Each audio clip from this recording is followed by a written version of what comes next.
Welcome to The Explainer. Today, we're diving into a genuinely fascinating new legal petition that could literally upend how every single one of us pays for parking. I mean, whether you're just running into a coffee shop for 5 minutes or heading out to the beach for the day, dealing with those parking apps has kind of become a universal headache for all of us. But the legal arguments inside this new petition, they are absolutely riveting, and they might just turn the whole system upside down. So, we've all been there, right? You pull up to a spot, you look around for the meter, and instead, you just find a sign telling you to use your smartphone. Well, a recent emergency petition filed with the Florida Attorney General asks a seemingly simple question, but it has massive, massive implications. Are your local parking signs actually legal? And as you'll see, the answer to that question might be way more complicated than any of us realized. Just take a look at these two typical signs. You've got one asking you to scan a QR code or text a number, and another one plastered with an app's massive logo. The petitioner here is arguing that these exact app-based signs we interact with every single day might actually be violating state law. We aren't just talking about bending the rules a little bit, they're claiming these signs completely fail the legal standard of what a traffic sign is legally required to be. Okay, here is our legal roadmap for today's explainer. First, we'll look at the parking sign petition itself. Second, defining what makes a valid traffic sign. Third, the real problem with branding. Fourth, unenforceable tickets and nuisances. And finally, number 5, the huge stakes for Florida. All right, let's jump right into Section 1, the parking sign petition. Back in May 2026, Carrie Lutz, a senior citizen, teaming up with the Association of American Defrauded Parkers, filed an emergency petition targeting signs exactly like the one you're seeing right now. Notice what's missing here. There are absolutely no hourly rates posted anywhere. There's no time limit. It is literally just a giant QR code and a text-to-pay option. Now here is why this is such a huge deal. This wasn't just a minor complaint filed with a local city council. No, this was filed straight to the Florida Attorney General. The petition claims that because these signs completely require a smartphone, they effectively disenfranchise senior citizens who might not have that tech or, just don't feel safe handing over their credit card info to a random app. Because of that, they're asking the Attorney General for a statewide administrative declaratory statement to just invalidate this entire class of signs across all of Florida rather than taking it city by city. Moving to Section 2, defining valid traffic signs. Let's look at what the law actually requires. So, Florida statute strictly defines what's known as an official traffic control device, or TCD. Basically, this means a sign can't just be some random piece of metal a city decides to slap on a pole. It has to follow incredibly strict federal and state standards. Specifically, it has to be consistent with the MUTCD, which is the Manual on Uniform Traffic Control Devices. That is the national standard dictating the color, font, and messaging of every stop sign, speed limit sign, and yes, parking sign in the entire country. And when you put the law side by side with reality, there is a massive core conflict.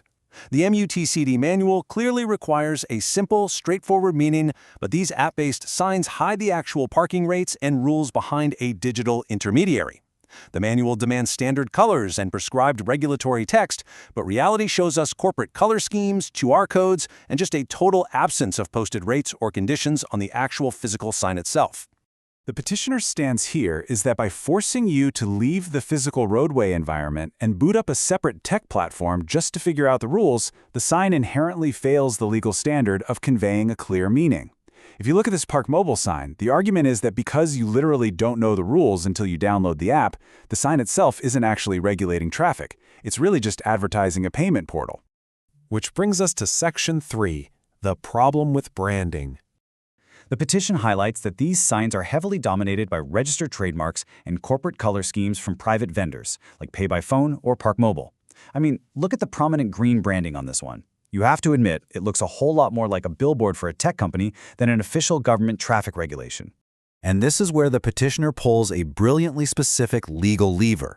Under Florida Statute 316.0772, commercial advertising on a traffic sign is strictly prohibited. So the petitioner argues this rule alone independently disqualifies these signs from being legal. It absolutely doesn't matter if the city has a valid contract with the app vendor. The law explicitly states public authorities cannot permit traffic signs bearing commercial advertising. Period. Let's head into Section 4, unenforceable tickets and nuisances. What does this mean for your wallet? The petitioner points out a truly fascinating clause in Florida law. It states that no traffic rule can be enforced against a violator if an official device is not in proper position and sufficiently legible.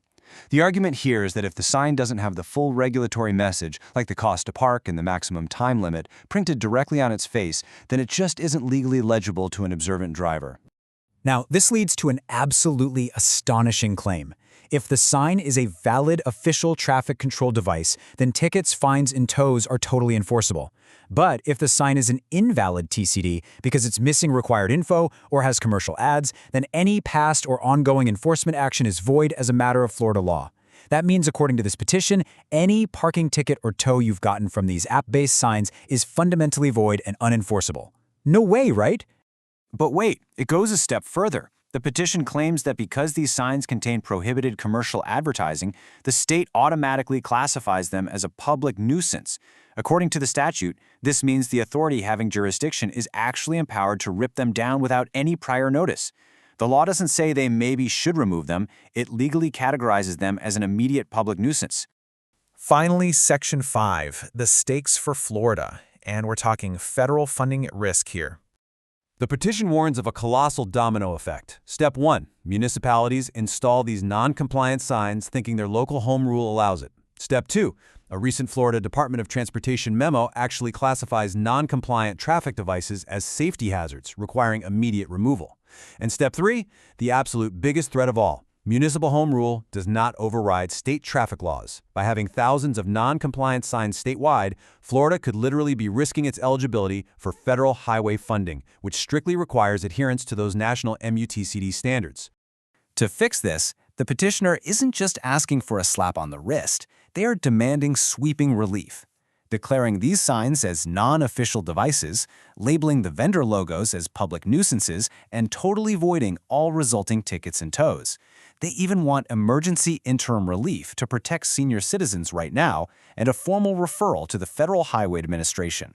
So, what does this single petition actually mean for the future of municipal parking across the state? If the Attorney General agrees with his rigorous legal breakdown, what happens next? Are cities across Florida going to be forced to pull the plug on app-based parking overnight? Could millions of dollars in past parking tickets suddenly become completely void? It is a wild legal showdown that touches every single driver on the road.